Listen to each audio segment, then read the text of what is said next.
Good morning, guys. I was trying to think of something to show today because I had a little bit of time here to record a video. But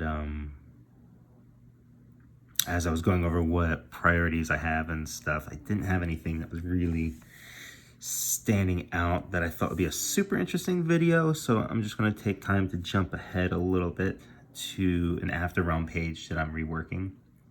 As I've been posting the last couple pages, there was a sequence in issue 3, which is all drawn, but there's a couple pages where I drew it in this flat pen, which looks like this.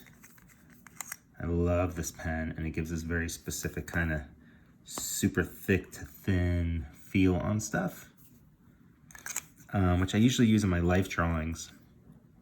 But I used it in this sequence a couple years back when I wasn't exactly sure how or what specific direction I was taking After Realm in. It was still a little more experimental. So just for consistency's sake, I'm going to re-ink these pages. I'm working in Clip Studio, creating another layer here where I'm gonna just lay down a white opacity. It's my original file, which was drawn so long ago. It was originally only 400 DPI because that's what I was working in back in 2014, whenever I drew this. I'm not sure.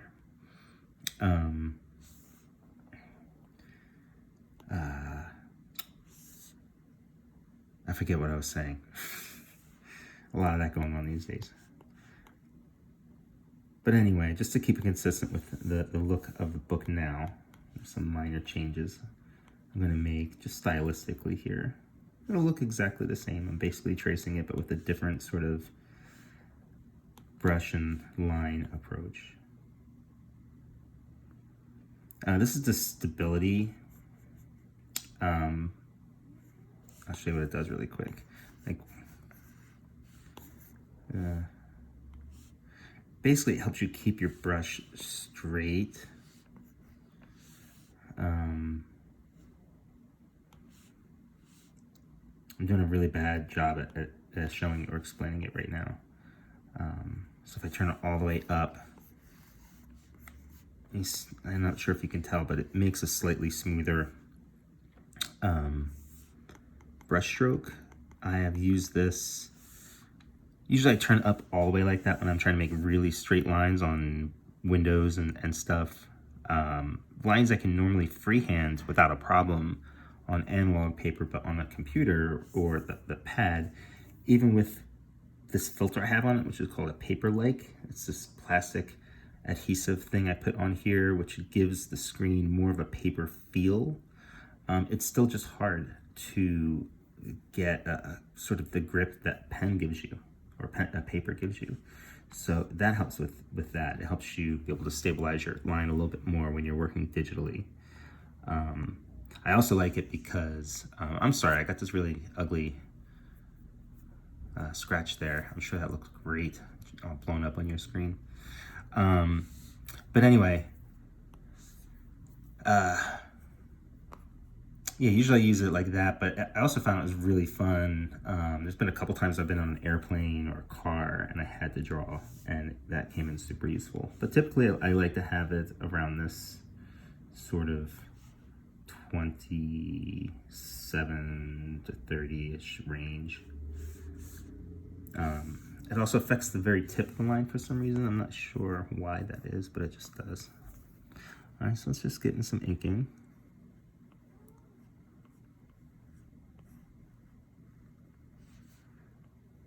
When I'm inking with this pen, or digitally, I mean, I try and think of it in my head like it's a real brush, because I try to not allow my digital brush to look too digital.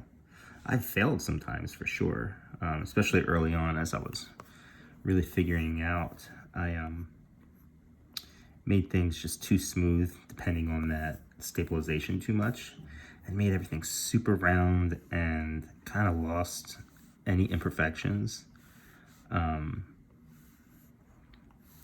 And imperfections can be very powerful. I think that they're important. They send a very subliminal message to the eye that this was done by a human, you know. Those little imperfections give it an extra tiny bit of energy, a little bit of life that I find lacking in super clean inks. Not in all cases. There are some people who can ink really super clear, illustrate really super crystal clear, and it still looks amazing. But for the most part, there's a sterility that can set in my opinion.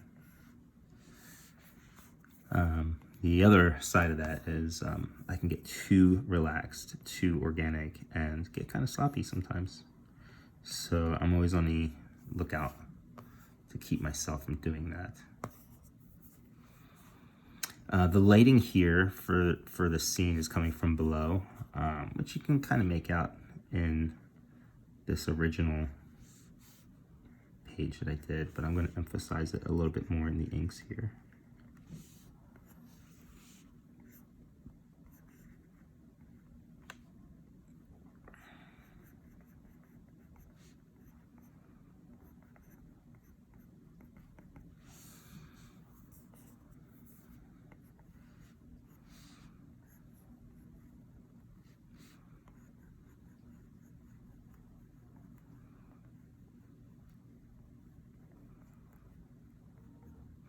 So this character Puka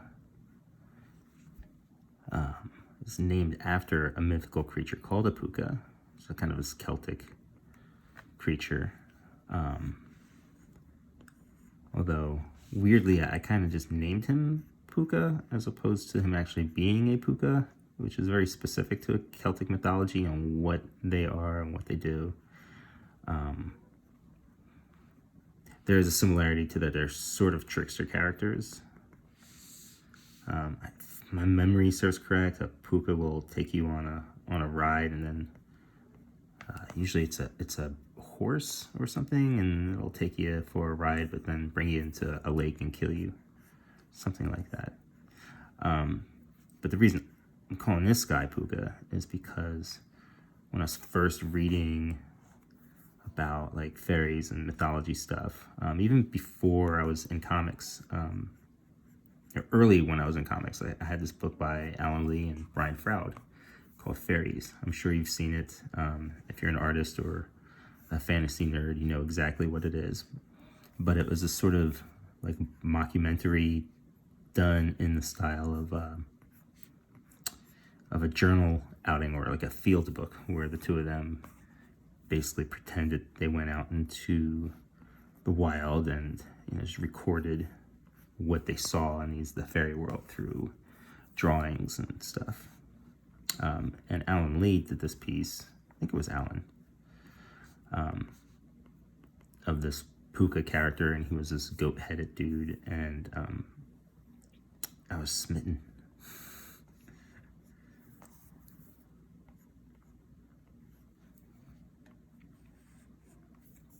I could talk a little bit about Puka and Una and their relationship, but it's early on in the series. Only one issue is out.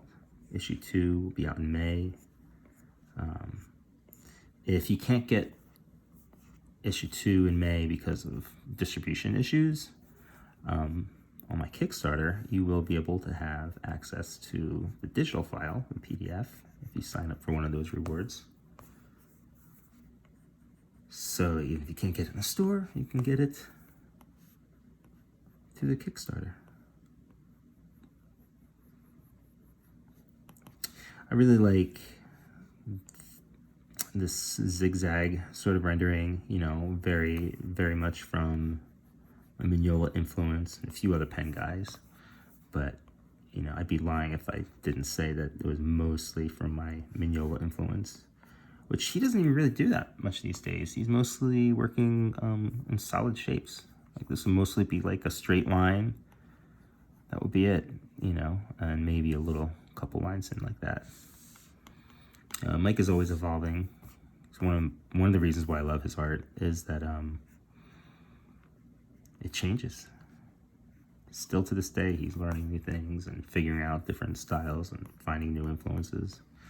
And I hope to be the same, not just because, you know, Mike is an artist I clearly admire a lot, but also because just I don't ever want to get stagnant thinking that I know how things are supposed to be done and that I have a specific way to do it. Because I think that will, I don't know, I like the struggle of trying to get better and figuring out what I'm doing. And I feel like if I ever get too confident, I feel like, oh, I've got it. That's when things will start to really go south. All right, so let's see a difference here in the characters. I also love this in Clip Studio. I can drag the paintbrush from one area to the next and it fills in. So I don't have to paintbrush bucket. So I don't have to like click in each spot. I'll show you what I mean here by the hand. So start there. And it just filled in this other area next to it, which can be really useful, especially when you're flatting. Clip Studio is an amazing tool for doing color flats. So there's the new Fuka.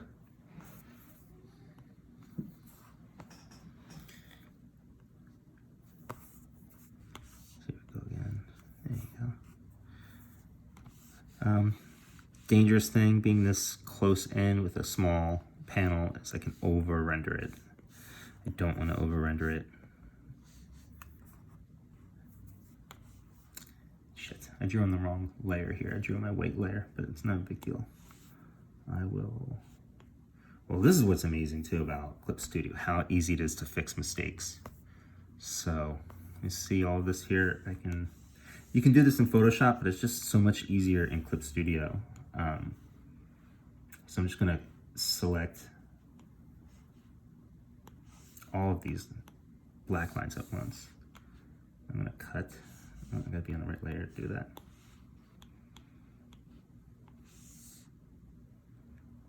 But that did not work. What did I do?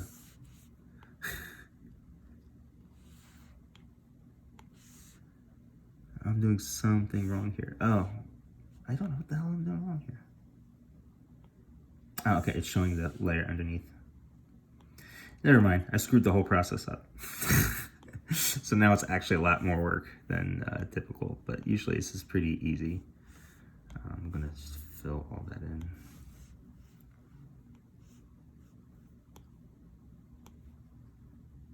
My brain is mush. See, I'm in the wrong tool. This is one of the issues right now. I'm sure a lot of us are going through it, which is, you know, with all that's going on in the world, it's really hard to think. Anyway, so I just pulled those lines off of there. Usually it's way easier than that, but I'm not thinking straight. So now I can just paste it on the layer that I want it to be on. There you go. Now it's all fixed again. But usually it's much easier than that. I'm just not thinking well today.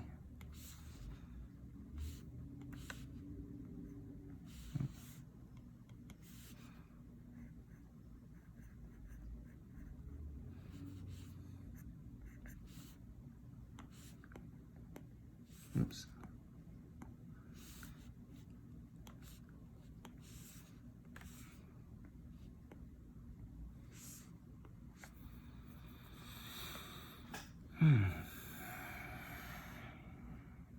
That took entirely too long. I'm looking at the amount of time that I'm spending on that panel. It's almost 15 minutes. One of the things I really like doing too is using a timer, a clock. It helps keep track. It's really easy to get lost in in time when you're drawing. Sometimes it feels like you've been drawing a page or a panel, like you feel like you've been working on this one section for a good half hour, 40 minutes, and maybe it's only 15 minutes in reality, or you feel like, oh, this is not taking long at all, and it's taken 3 or 4 times the amount of time than you would have liked for it to have taken. So I find a lot of times I'll use my stopwatch on my phone to help out, just help me be mindful of the time that's going by, you know. We'll do this one other panel here. Her face is pretty rugged. I mean, she's been through a battle and stuff. I'm going to also make this background black. She should look pretty haggard here.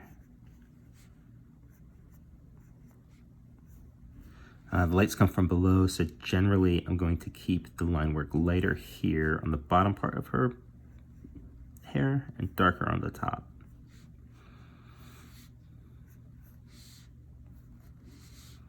Because there's more light coming from beneath. So the bottom part of her hair is going to be a little lighter.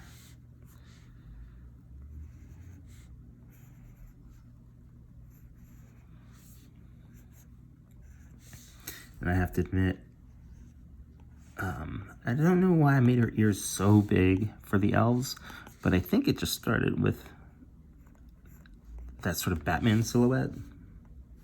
It just looks really strong on her, especially when I draw Una very small, like in a small panel.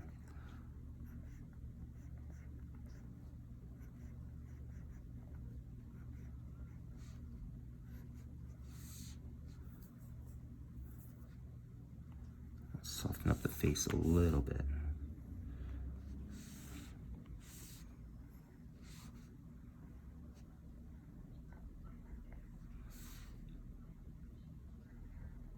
There you go. Now she's looking a little less haggard, a little less, well, not haggard, but you know, that choppy lines that I was using in with the flat pen, just smoothing it out some.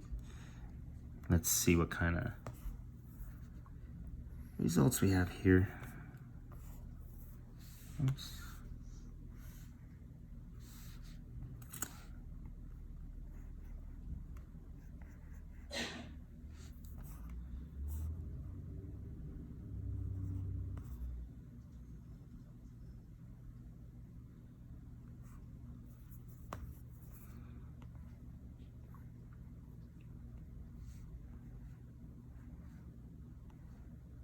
I have Una with tears here. She's crying. I have anger. Because of something that's happened in the story. I think crying is fine for men and women. I'll admit sometimes when I'm really angry, tears are part of it. And I don't care what you think.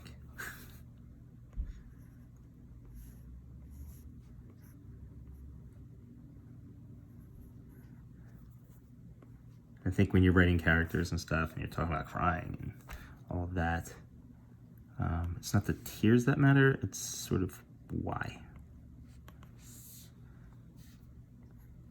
But those answers they're just different for everybody.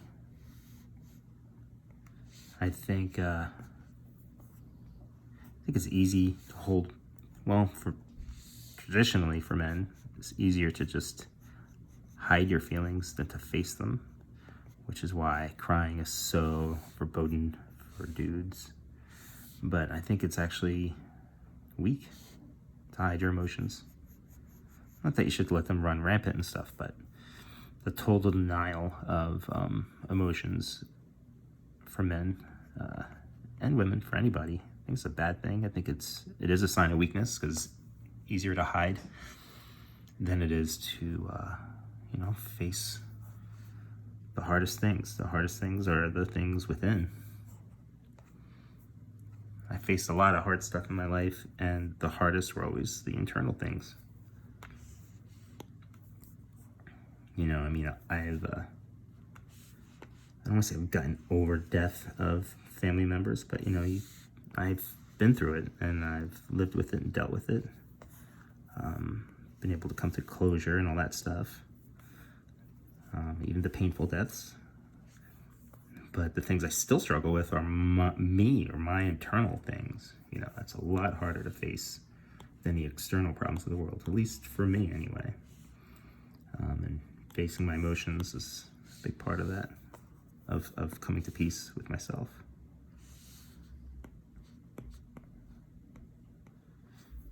Oh, that got heavy, I'm sorry.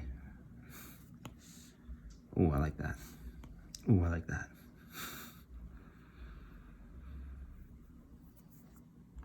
Pretty simple here. I'm not even gonna draw her pupils in. That's a weird thing too.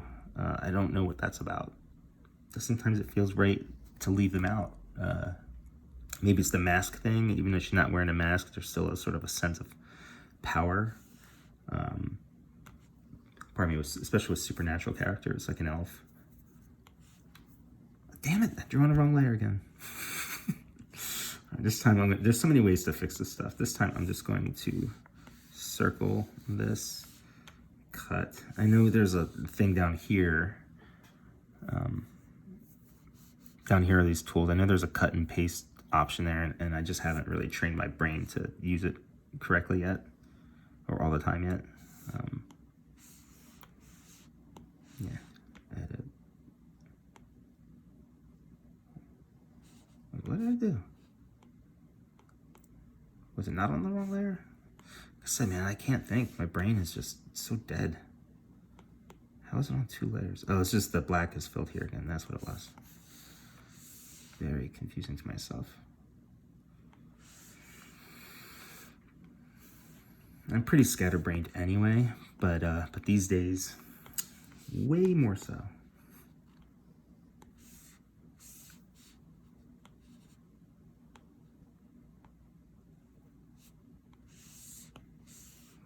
All right.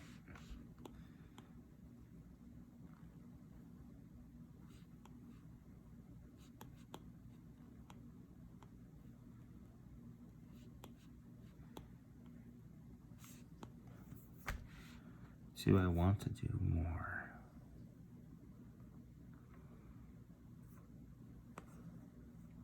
This fly character is fun.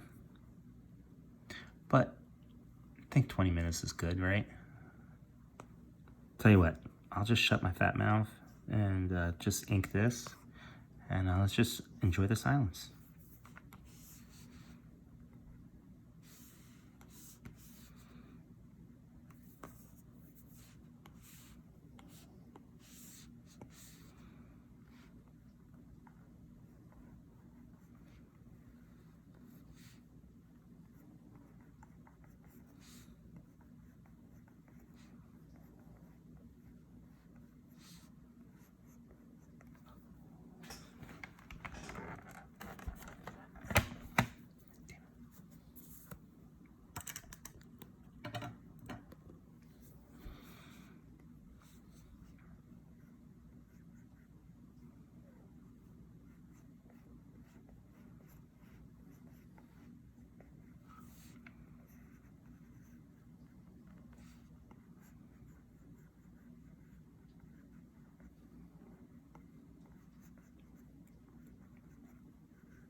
Wrong layer again. Okay, I think that's a good note to end on. I hope you enjoyed this. I'm gonna add more details, you know, before I'm done. But there you go. I hope I was able to keep you company for a little bit. And I hope you guys are staying safe and sane. Feel free to leave a comment. I'll answer all of them. And I think that's it for now. Thanks so much, guys.